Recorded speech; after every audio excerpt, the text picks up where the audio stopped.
Mateus 14, do 22 ao 33, diz assim a palavra de Deus. Logo a seguir, Jesus fez com que os discípulos entrassem no barco e fossem adiante dele para o outro lado, enquanto ele despedia as multidões. E tendo despedido as multidões, ele subiu ao monte a fim de orar sozinho. Ao cair da tarde, lá estava ele só. Entretanto, o barco já estava longe, a uma distância da terra, açoitado pelas ondas, porque o vento era contrário. De madrugada, Jesus foi até onde eles estavam, andando sobre o mar. Os discípulos, porém, vendo-o andar sobre o mar, ficaram apavorados e disseram: é um fantasma. E tomados de medo, gritaram. Mas Jesus imediatamente lhes disse: coragem, sou eu, não tenham medo. Então Pedro disse: se é o Senhor mesmo, mande que eu vá até aí andando sobre as águas.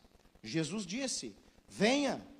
E Pedro, descendo do barco, andou sobre as águas e foi até Jesus. Reparando, porém, na força do vento, teve medo e, começando a afundar, gritou: salva-me, Senhor! E prontamente Jesus, estendendo a mão, o segurou e disse: homem de pequena fé, por que você duvidou? Subindo ambos para o barco, o vento cessou.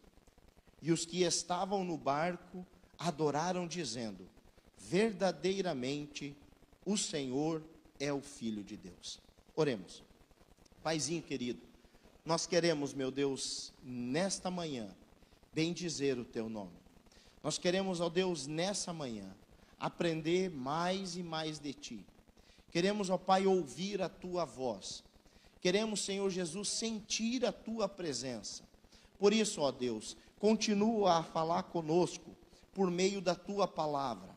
Que o Senhor, ó Deus, que o Senhor venha falar, Senhor Jesus, aos nossos corações.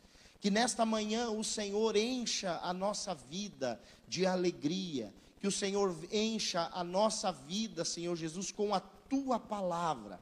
Que o Senhor nos confronte, mas também que a tua palavra venha nos consolar, ó Pai, e trazer restauração. Assim nós oramos em o nome de Jesus. Amém. Irmãos, esse é o segundo episódio no ministério de Jesus nesse lago. Esse lago não é desconhecido para Jesus. Lembrando que o mar da Galileia não é mar e nem tem água salgada. Na verdade, o mar da Galileia é um lago de água doce, tá? Mas é chamado de mar da Galileia, mas é um lago de água doce. Não é a primeira vez que Jesus está nesse lago e não é a primeira vez que vem uma tempestade, tá? A primeira vez vai aparecer lá em Mateus capítulo 8, em Marcos também capítulo 4, quando o mar se revolta e Jesus, porque estava muito cansado, deitou na proa daquele barco para dormir, aliás, na polpa do barco para dormir. E se levanta uma tempestade muito forte e os discípulos acordam Jesus para que ele acalmasse a tempestade. Eles acordam Jesus e usam até um tom meio irônico e confrontador: mestre, não te importas que morramos? Jesus repreende a tempestade e repreende também os discípulos. Nessa ocasião que nós lemos, Jesus não está dentro do barco. Os discípulos estão sozinhos. Jesus está no monte orando pelos discípulos. Versículo 22 e 23. Jesus ficou despedindo as multidões e obrigou. Quem tem aí na sua Bíblia a palavra compelir? E compeliu que eles atravessassem para o outro lado. Jesus os obrigou a atravessar para outra margem. Depois de alimentar uma multidão de 5.000 homens com 5 pães e 2 peixinhos, Jesus faz algo que chama a atenção. Ele obriga os discípulos a entrarem no barco e atravessarem para o outro lado do mar, enquanto ele mesmo despede as multidões sozinho. Veja aí versículo 23. E tendo despedido as multidões, ele subiu ao monte a fim de orar sozinho. A fim de orar sozinho. O que parecia ser o fim de um dia de glória, multidões alimentadas, um milagre extraordinário diante dos olhos de todos, se transforma em poucas horas depois em uma noite de terror, principalmente para os discípulos, porque eles vão ser açoitados por um vento contrário quando eles estão no meio do lago, que é o que diz lá em João capítulo 6. Os discípulos, no meio do mar da Galileia, são surpreendidos por um vento contrário e por ondas que ameaçam aquela segurança do barco, a ponto deles já estarem desesperados da própria vida. E é exatamente nesse cenário de aflição que Jesus Cristo vem andando sobre as águas ao encontro deles. Esse episódio, irmãos, não é apenas um relato de milagre, é um espelho da vida cristã. Esse episódio é um espelho da nossa vida, porque cedo ou tarde, todos nós vamos para o meio do mar e a tempestade vai nos alcançar lá, na parte mais profunda, quando nós estivermos mais distantes da terra. E a pergunta não é se ela vai vir, a pergunta não é essa, mas o que fazemos quando ela chega? O que fazemos quando ela chega?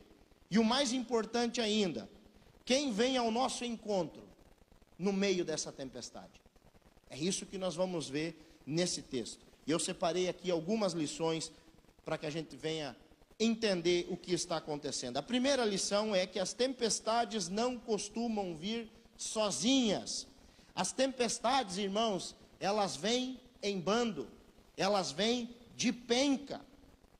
Vejamos o que está acontecendo. O texto de Marcos diz que Jesus e os seus discípulos estavam exaustos. A agenda de Jesus está tão congestionada que eles não estavam tendo tempo nem para tomar uma refeição. Lembrando que esse episódio é registrado por Mateus, capítulo 14, Marcos, capítulo 6 e João, capítulo 6. Em Marcos 6:31 diz assim: e ele lhes disse: venham repousar um pouco à parte num lugar deserto. Isto porque eles não tinham tempo nem para comer, visto serem muitos os que iam e vinham. Pessoas endemoniadas, pessoas doentes, pessoas que precisavam ser restauradas. E Jesus Cristo e os discípulos estavam trabalhando tanto que eles não tinham mais tempo nem para tomar uma refeição. Se não bastasse essa agenda, Jesus recebe a notícia de que João Batista, seu primo, que havia sido preso a mando de Herodes, fora degolado. Fora degolado. Se eles não estão tendo tempo nem para tomar uma refeição em paz, imagina chorar o luto.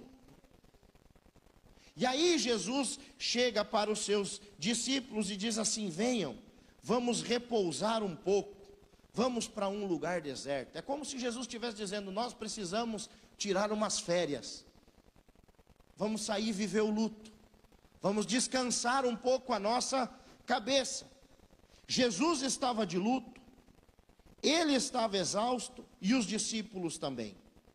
Muitas vezes, irmãos, as tempestades vêm em situações que nós já estamos enfrentando outras crises. Quantas vezes você já estava vivendo uma crise, vivendo um problema, e de repente, ao invés de melhorar, acontece outro? Esses dias atrás eu estava visitando um casal aqui da igreja, e a irmã, compartilhando comigo, disse assim: pastor, eu caí no colégio, quebrei o pé. Quando eu estava sarando do pé, a minha filha ficou internada no hospital. É uma crise junto da outra. É um problema simultâneo ao outro.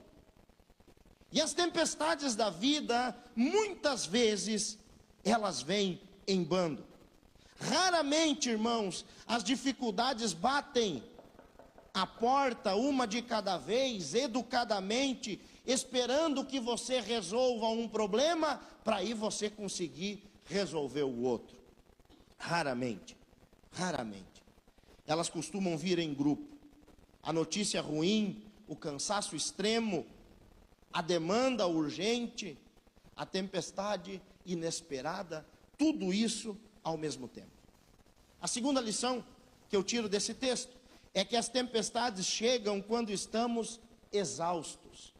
Se você olhar para o contexto, como eu disse, Jesus e os discípulos estavam exaustos pelas multidões que iam e vinham. Eles não tinham tempo nem para comer. E aí, somado a isso, agora eles têm que lidar com a tragédia da morte de João Batista.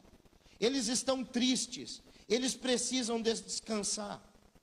Jesus tentou se retirar com os discípulos para descansar, mas a multidão o seguiu.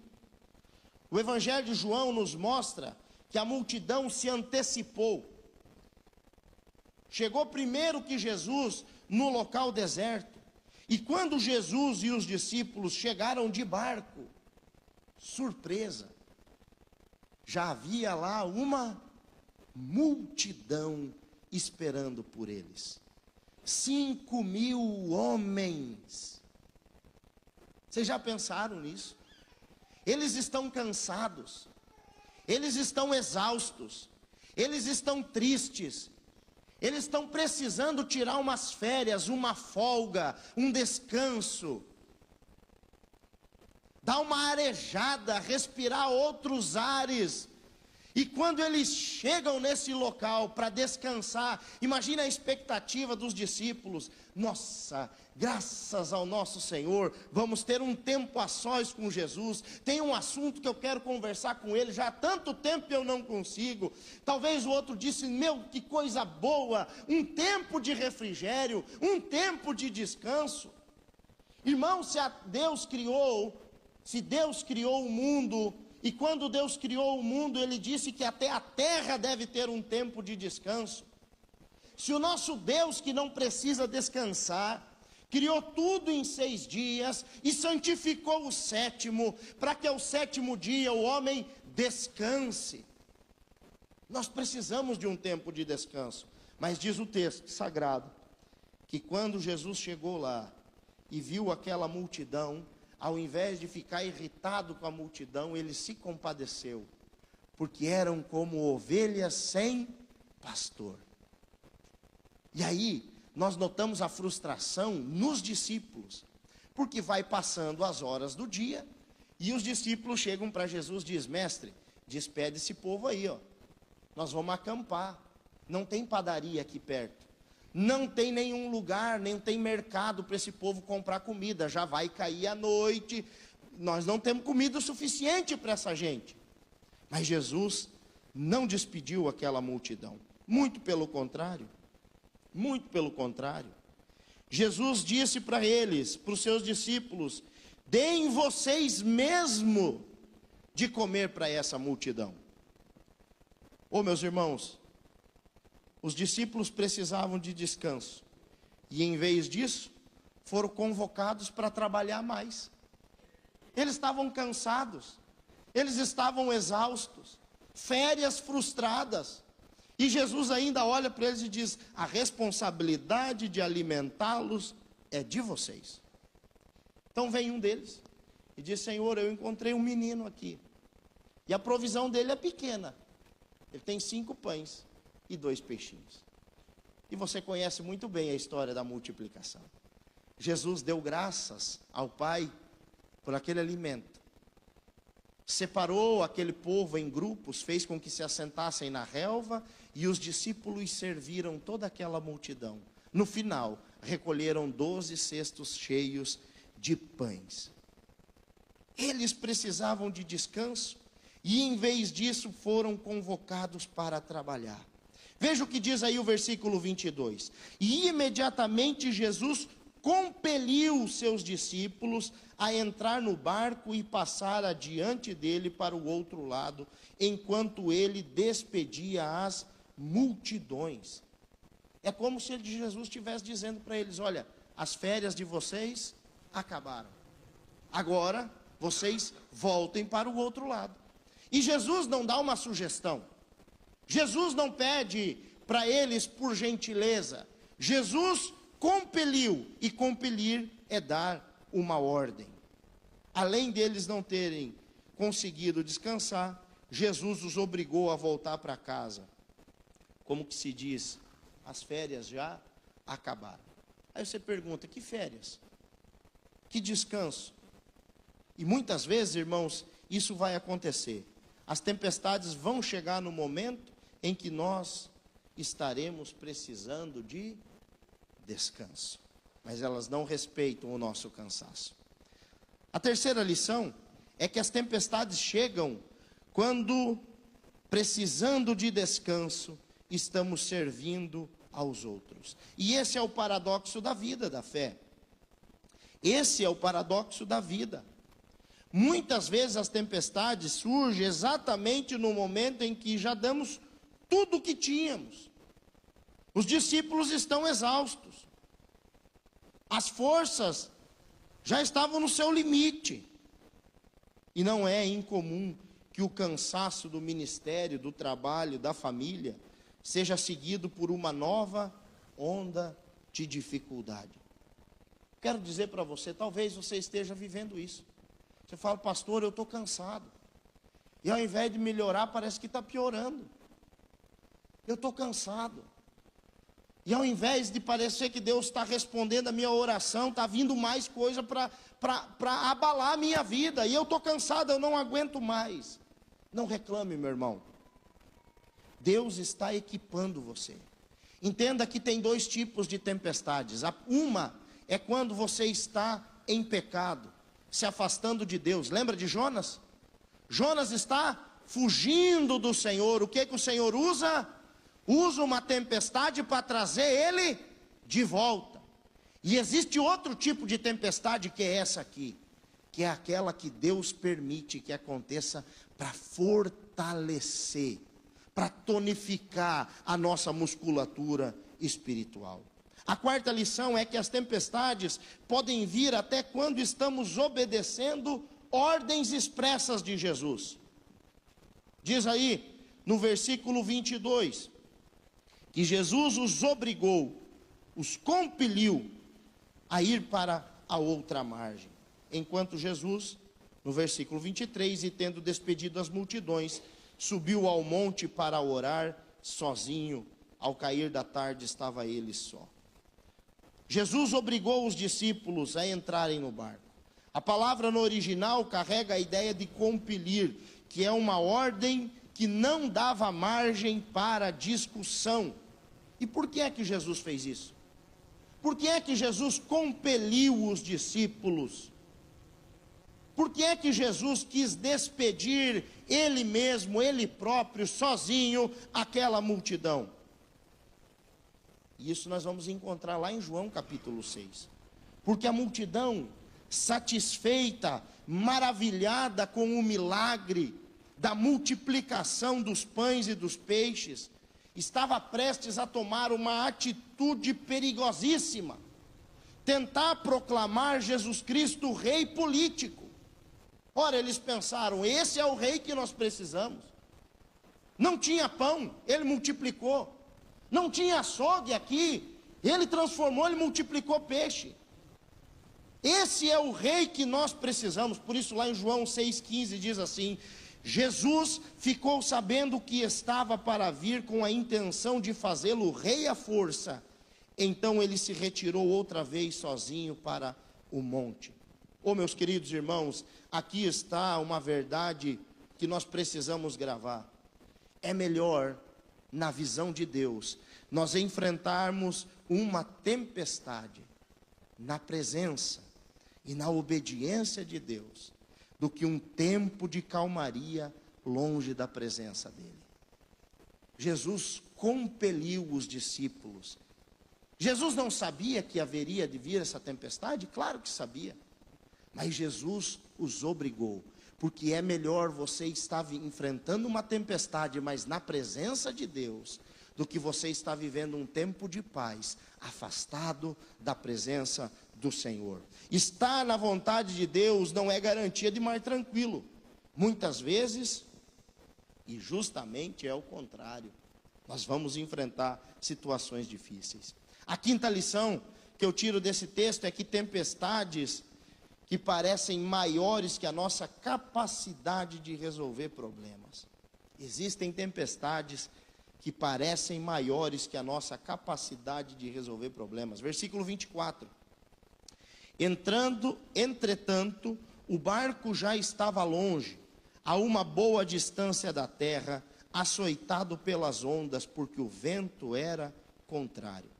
O mar da Galileia, como eu disse, é na verdade um lago de água doce, de aproximadamente 21 quilômetros de comprimento, por 14 quilômetros de largura.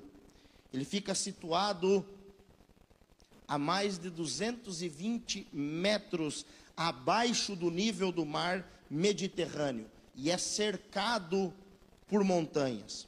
Quando os ventos frios descem das encostas do monte mais alto, que é o Monte Hermon, que geralmente tem o seu cume sempre com neve, sempre congelado, quando esses ventos descem e colidem com as montanhas que cercam o lago, forma-se então tempestades.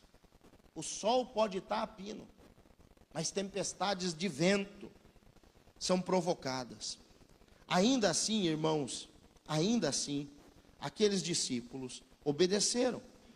E os discípulos, muitos deles, eram pescadores. Conheciam muito bem aquela região, conheciam aquelas águas, e ainda assim a tempestade os dominou. Isso nos lembra, queridos, que existem problemas que simplesmente ultrapassam a nossa experiência. Existem problemas que ultrapassam a nossa técnica. Existem problemas que ultrapassam a nossa força. Quantas vezes aquilo que era comum se torna fora do controle? Quantas vezes aquilo que você julgava ser conhecido passa a não ser mais? E você olha e diz: essa não é a pessoa com quem eu casei. Eu não estou reconhecendo mais meu cônjuge. Esse aqui não é o meu filho, não é minha filha. Não é possível que eu não esteja conseguindo lidar com essa situação. Porque muitas vezes aquilo que nós pensamos ser administrável por nós mesmos, passa a não ser mais.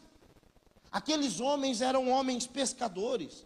Quantas vezes já não tinham enfrentado tempestades naquele lago? Mas aquela tempestade era maior do que eles podiam lidar. Sexto lugar, existem tempestades, irmãos, que parecem longas demais. Versículo 25. Na quarta vigília da noite, dirigiu-se Jesus a eles, andando sobre o mar. Jesus apareceu somente na quarta vigília da noite. As vigílias eram divididas da seguinte maneira: a primeira vigília começava das 18 horas até as 21. A segunda vigília, das 21 à meia-noite, às 0 horas. A terceira vigília, da meia-noite às 3 horas da manhã. E a quarta vigília, que é o momento que Jesus aparece, das 3 horas da madrugada até as 6 horas da manhã. Faça uma conta. Se aqueles homens saíram, e quando eles saíram, ainda era dia, e Jesus só vai aparecer a eles, vindo caminhando sobre a água, na quarta vigília da noite, eles ficaram pelo menos 9 horas, enfrentando uma tempestade. Quando você olha para as Escrituras, essa travessia desse lago deveria demorar no máximo 2 horas. Mas Jesus só veio ao encontro deles na 4ª vigília da noite, entre as 3 horas da madrugada e as 6 horas da manhã. Isso significa, irmãos, que os discípulos passaram pelo menos 9 horas no centro da tempestade, remando contra o vento, sem sinal de socorro algum.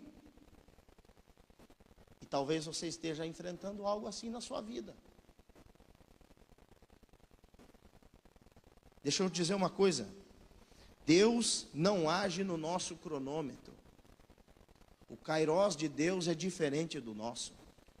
Deus age no tempo dele, e o tempo dele é perfeito. Deus vem ao nosso encontro, mas ele vem no tempo dele.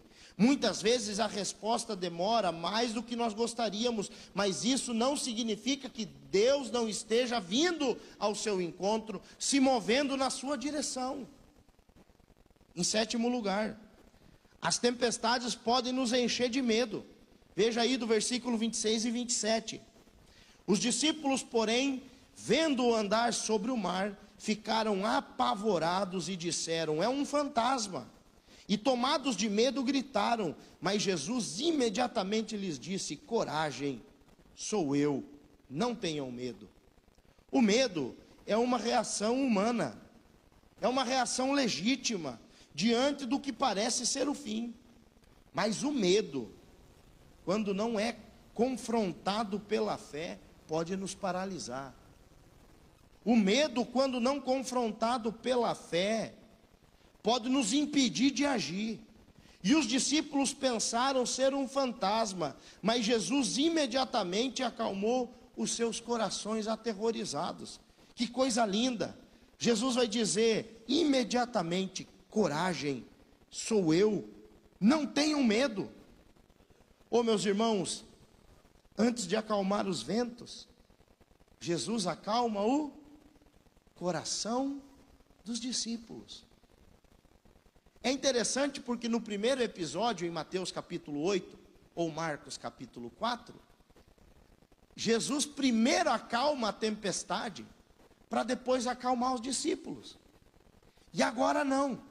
Agora Jesus primeiro acalma os discípulos, para depois acalmar a tempestade.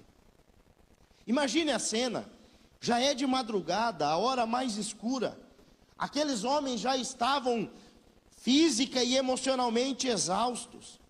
E mesmo assim, já fazem longas horas que eles estão lutando no meio de uma tempestade.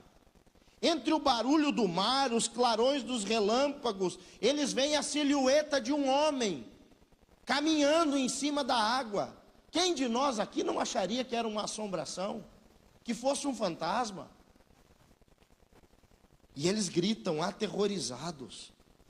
Mas no meio de todo aquele barulho de vento, de ondas e gritos de desespero, eles escutam uma voz conhecida que diz: coragem, sou eu, não tenham medo. Oh, meus irmãos, que coisa linda!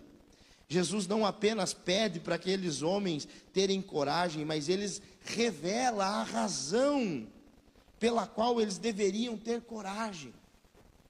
Coragem, sou eu.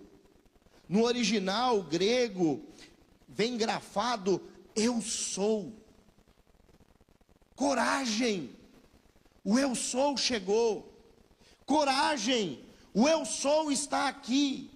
Coragem, o eu sou está do lado de vocês. Coragem. Muitas vezes Deus vai primeiro acalmar o seu coração, antes de acalmar a circunstância. Porque Ele sabe identificar se o problema maior é o seu coração, o seu desespero, ou a circunstância que você está vivendo.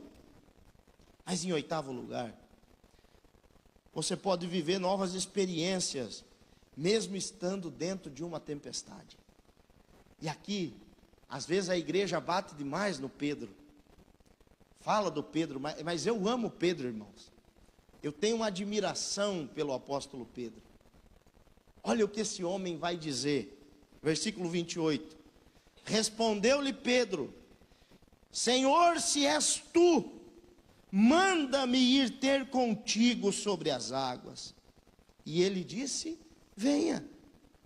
E Pedro, descendo do barco, andou sobre as águas para ir ter com Jesus.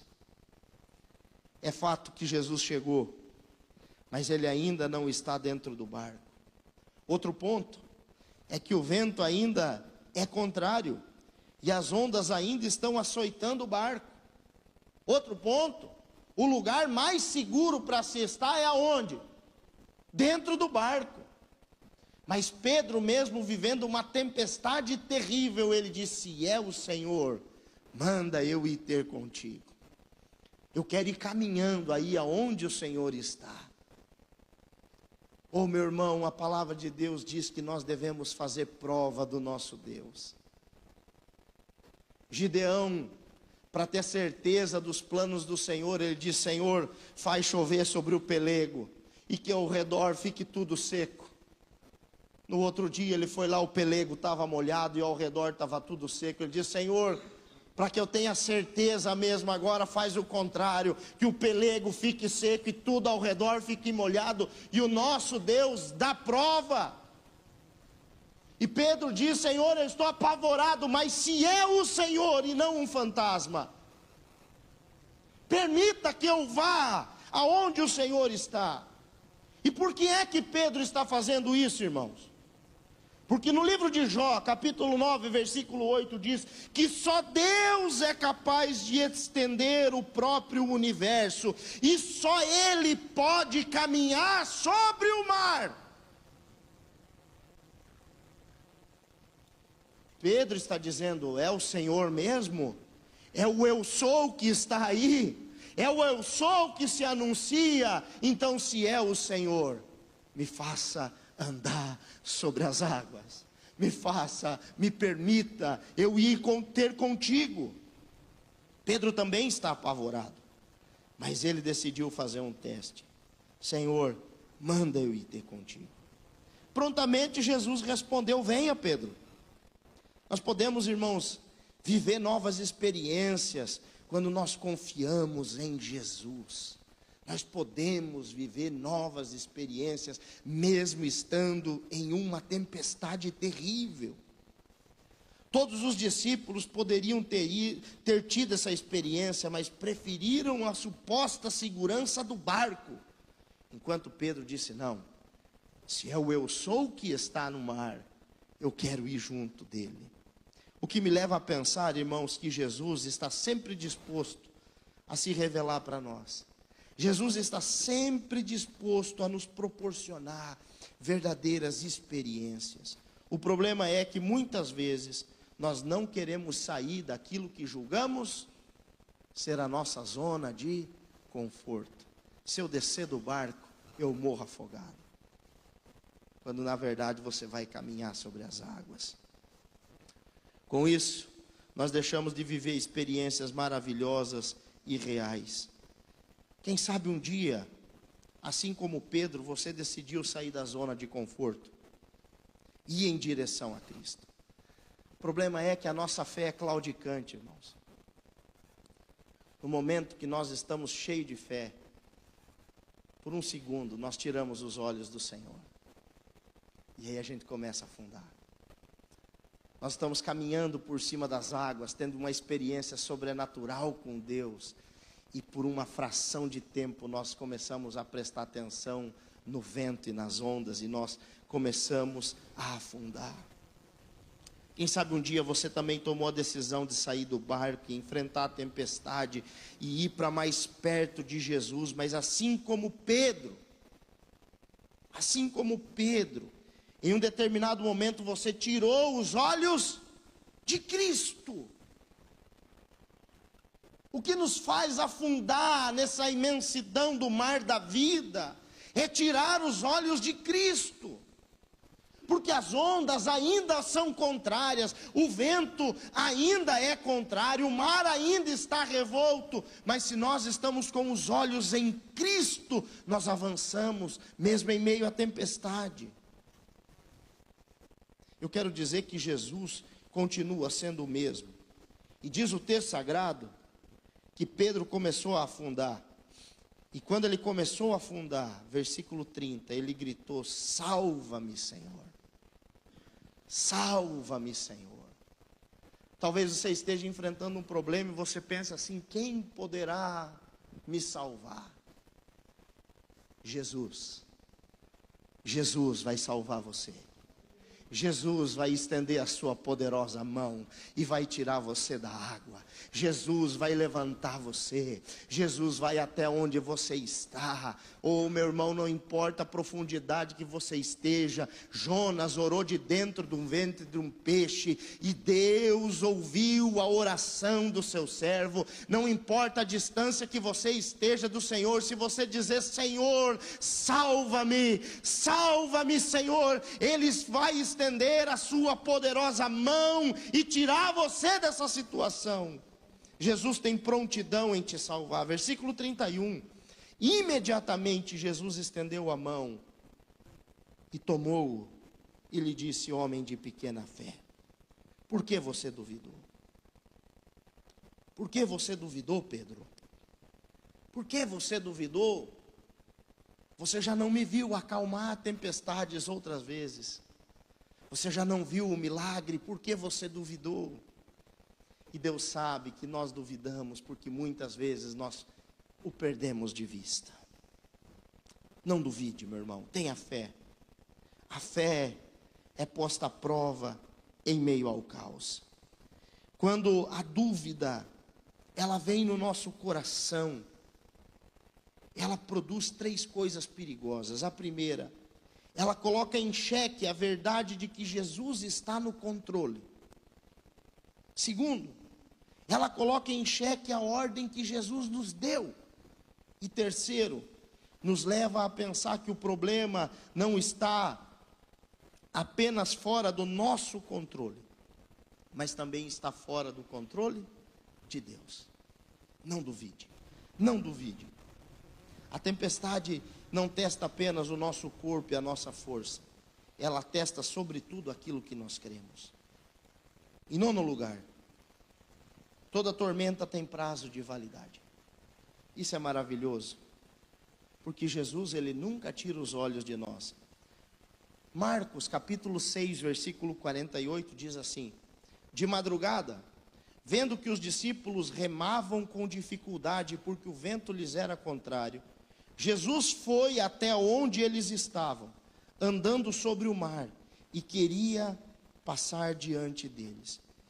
Que coisa maravilhosa que Marcos registra. Jesus subiu no monte para orar, mas em nenhum momento Jesus perdeu os discípulos de vista. Diz o texto que de madrugada, vendo que os discípulos remavam com dificuldade, Ele os via mesmo à distância, mesmo na escuridão da noite. Não importa qual tempestade você esteja enfrentando agora, Jesus vê você. Jesus está vendo você. Você não saiu do campo da visão de Cristo. Ele sabe exatamente o que você precisa, exatamente aonde você está, e Ele tem um plano certo de chegar na sua vida. É isso que a palavra nos diz. Mesmo que pareça que Jesus esteja demorando, Ele sempre vem ao nosso encontro. Por isso o salmista disse no Salmo 18, 32, o Senhor me revestiu de força. A demora não é a ausência de Deus, irmãos. É Deus nos tonificando. Jesus, Ele vem na hora em que você pensa que não há mais jeito. Talvez, irmãos, para você, pode parecer o fim. E quantas vezes nós já enfrentamos situações que para nós parecia o fim. Deixa eu te dizer uma coisa. O que para nós pode ser o fim, para o Senhor Jesus é apenas o começo. Para mim pode ser o fim, porque o meu dinheiro acaba, minhas forças acabam, a minha saúde acaba, mas aonde eu termino, pode ser o início de uma grande obra do Senhor na minha vida. Ele vem de uma maneira inusitada. Como é que Jesus vem?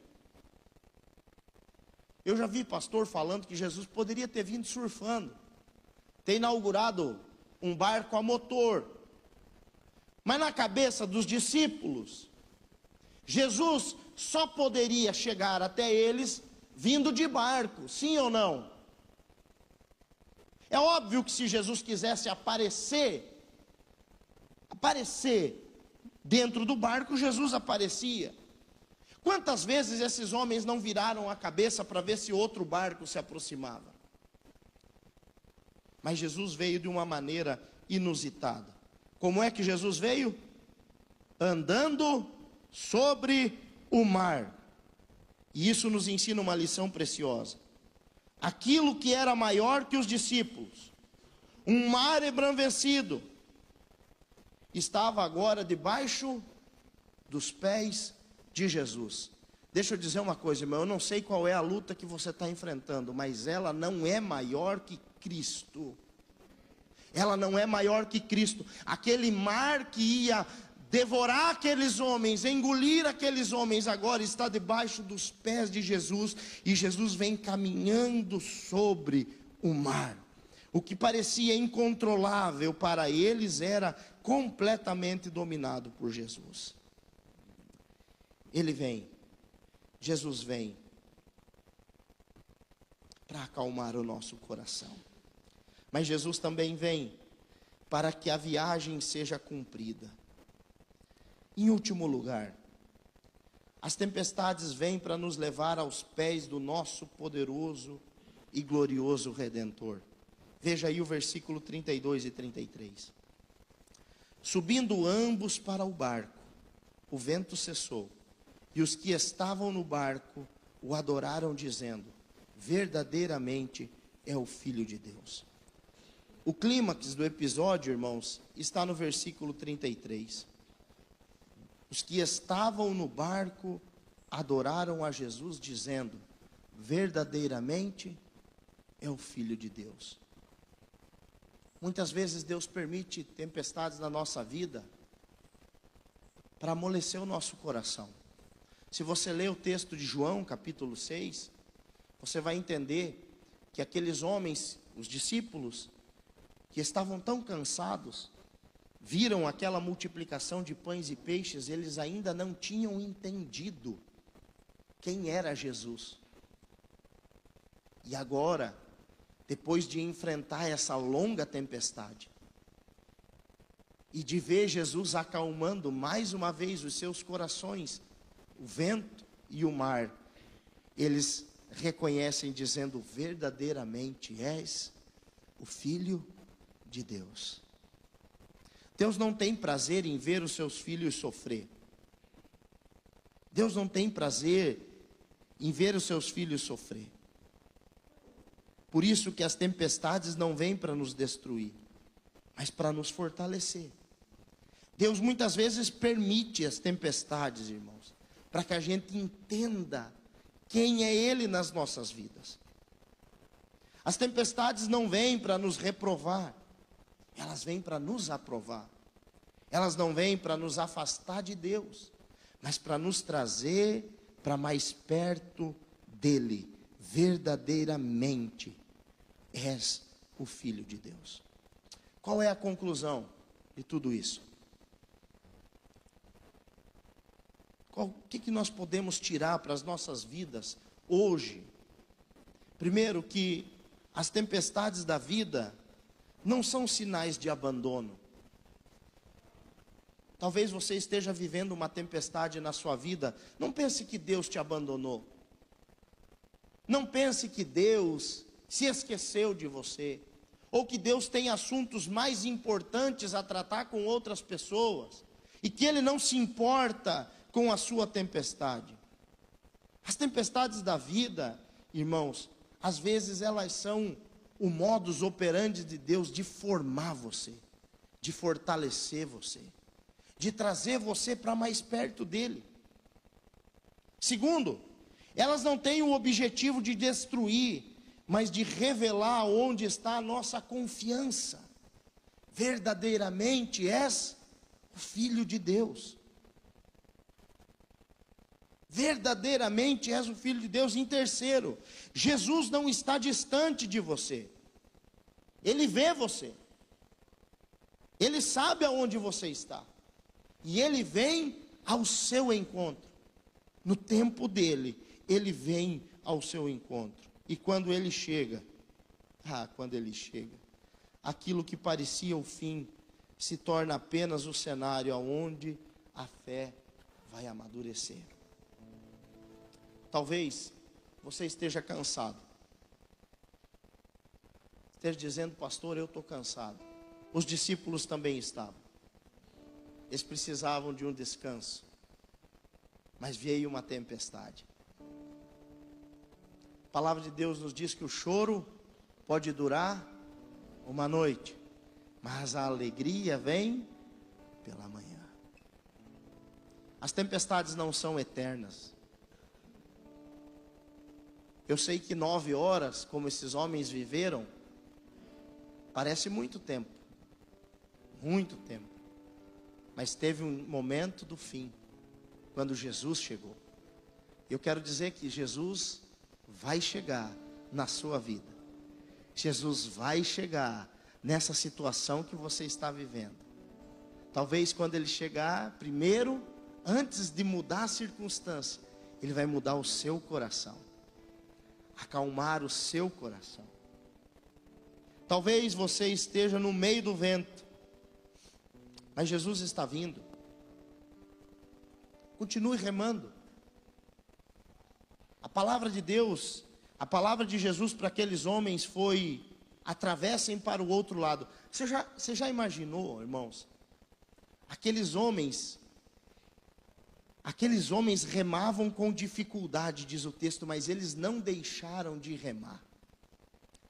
Aqueles discípulos remavam com dificuldade, mas eles não pararam, porque eles estavam obedecendo o Senhor Jesus. Casais, talvez vocês estejam enfrentando uma dificuldade, não é hora de largar o remo. Esposa pega na mão do marido, marido pega na mão da esposa e diz assim: nós vamos vencer essa dificuldade juntos. Nós vamos continuar obedecendo o Senhor Jesus. A ordem que Ele nos deu é de atravessar para o outro lado, e nós vamos obedecer. Não importa se o vento seja contrário, nós vamos obedecer. Talvez pareça tarde demais, mas para Ele ainda é tempo de agir. E quando Ele entra no barco, nenhuma tempestade tem a última palavra. Quando Ele entra no barco, Ele acalma o vento, Ele faz o mar se aquietar, porque Ele é Deus. Quero convidar você para ficar de pé no seu lugar.